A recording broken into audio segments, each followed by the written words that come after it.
ষষ্ঠ দিনতো অপৰিৱৰ্তিত হৈছে। আপুনি যদি সোধে পৰিস্থিতি কেনেকুৱা, পৰিস্থিতি খুবেই ভাল নহয়, কাৰণ ষষ্ঠটো দিনতো অবিৰত আছে গেছ নিৰ্গমন।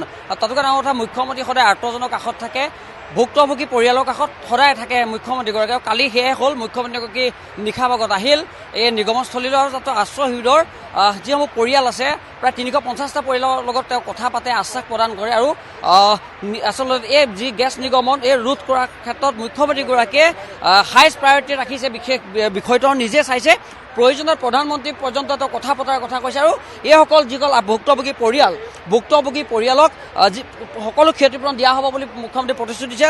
আৰু শিক্ষাৰ্থীসকলৰ যিহেতু পৰীক্ষা আছিল, সেই পৰীক্ষাও পৰৱৰ্তী সময়ত তেওঁ বিশেষ দিন চাই জিলা আয়ুক্তক নিৰ্দেশনা দিছে যে পৰৱৰ্তী সময়ত পাতিব লাগিব বিশেষভাৱে পৰীক্ষা।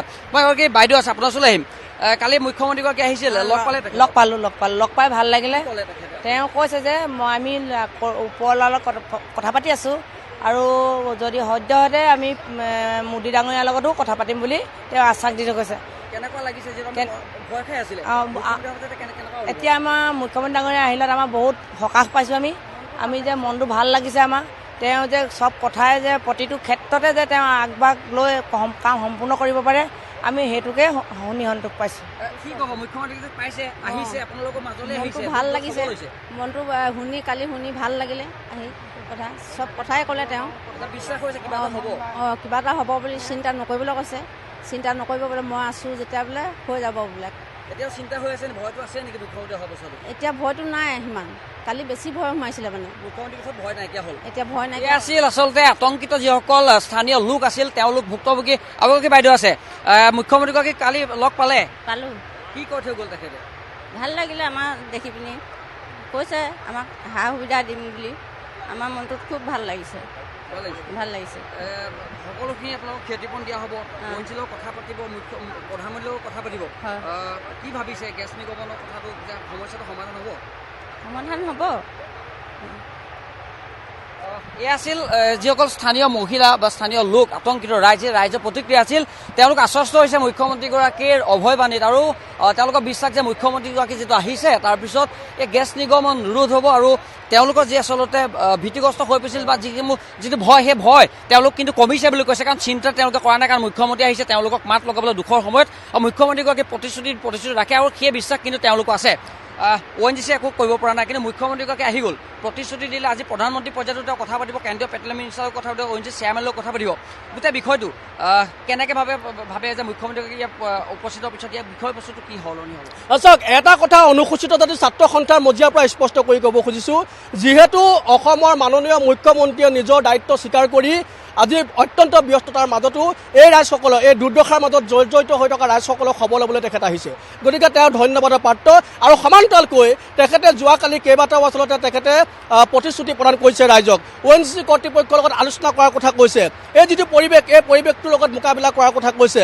গতিকে ONGC এই দুৰ্দশাৰ পৰা ৰক্ষা কৰিবলৈ বা পৰিত্ৰাণ কৰিবলৈ মুখ্যমন্ত্ৰীয়ে যি প্ৰতিশ্ৰুতি প্ৰদান কৰিছে, তাৰ বাবে মুখ্যমন্ত্ৰী মহোদয়ক আমি ধন্যবাদ জনাইছোঁ অনুসূচিত ছাত্ৰ সন্থাই। সমান্তৰালকৈ আমি ক'ব খুজিছোঁ যে ONGCয়ে আচলতে নিজৰ দায়িত্বৰ পৰা যে তেওঁলোক ব্যৰ্থ হৈছে, এই কথাটো কিন্তু স্পষ্ট হৈছে। ইমান আজি 6 দিনকৈ অহৰহ তেল নিৰ্গমন হৈ আছে। এনেকুৱা ধৰণৰ যিকোনো এক্সিডেণ্টেল যিবিলাক পৰিৱেশ, এই পৰিৱেশবিলাকৰ পৰা স্থানীয় ৰাইজক উদ্ধাৰ কৰিবৰ কাৰণে তেওঁলোকৰ ওচৰত আচলতে যথোপযুক্ত ব্যৱস্থা নাই। তেওঁলোকে কৈ আছে যে বাহিৰৰ পৰা আমি বিভিন্ন ধৰণৰ টেকনিচিয়ান আনিছোঁ, এইবিলাক বন্ধ কৰিব বিচাৰিছোঁ। এইবিলাক চব আভুৱা বৰা কথা।